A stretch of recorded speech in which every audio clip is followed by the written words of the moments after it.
Hello everyone, welcome to Sanmartha classes. ಬಲ ಮತ್ತು ಚಲನೆಯ ನಿಯಮಗಳು ಪಾಠದ 52ನೇ ಪ್ರಶ್ನೆ. ನ್ಯೂಟನ್ ಚಲನೆಯ ಮೂರನೇ ನಿಯಮವನ್ನು ಬಳಸಿ ನಮ್ಮ ನಡಿಗೆಯನ್ನು ವಿವರಿಸಿ.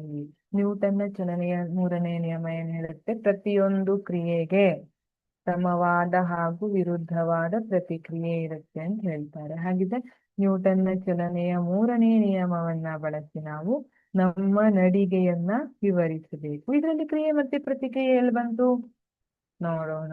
ಹಾಗಿದ್ರೆ ನಾವು ನೆಲದ ಮೇಲೆ ಅಥವಾ ರಸ್ತೆಯಲ್ಲಿ ನಡೆಯುವಾಗ ನಮ್ಮ ಪಾದ ಏನ್ ಮಾಡುತ್ತೆ? ನೆಲವನ್ನ ಹಿಂದಕ್ಕೆ ತಳ್ಳುತ್ತದೆ. ನಮ್ಮ ಪಾದ ನೆಲವನ್ನ ಹಿಂದಕ್ಕೆ ತಳ್ತಾ ಇದೆ, ಇದು ಕ್ರಿಯೆ. ಮತ್ತು ನೆಲವು ನಮ್ಮ ಪಾದವನ್ನು ಮುಂದಕ್ಕೆ ತಳ್ಳುತ್ತದೆ, ಇದಕ್ಕೆ ಪ್ರತಿಕ್ರಿಯೆ. ನೆಲ ಸುಮ್ಮನೆ ಇರೋದಿಲ್ಲ, ನೋಡ್ಲಿಕ್ಕೆ ಸುಮ್ಮನೆ ಇರೋ ತರ ಕಾಣುತ್ತೆ. ನೆಲ ಏನ್ ಮಾಡುತ್ತೆ? ಈ ಕ್ರಿಯೆಗೆ ವಿರುದ್ಧವಾದ ಮತ್ತು ಸಮವಾದ ಪ್ರತಿಕ್ರಿಯೆಯನ್ನ ಕೊಡ್ತಾ ಇದೆ. ನಾವು ಅದನ್ನ ಹಿಂದಳೆದ್ರೆ ಅದು ನಮ್ಮನ್ನ ಮುಂತಳ್ತಾ ಇದೆ.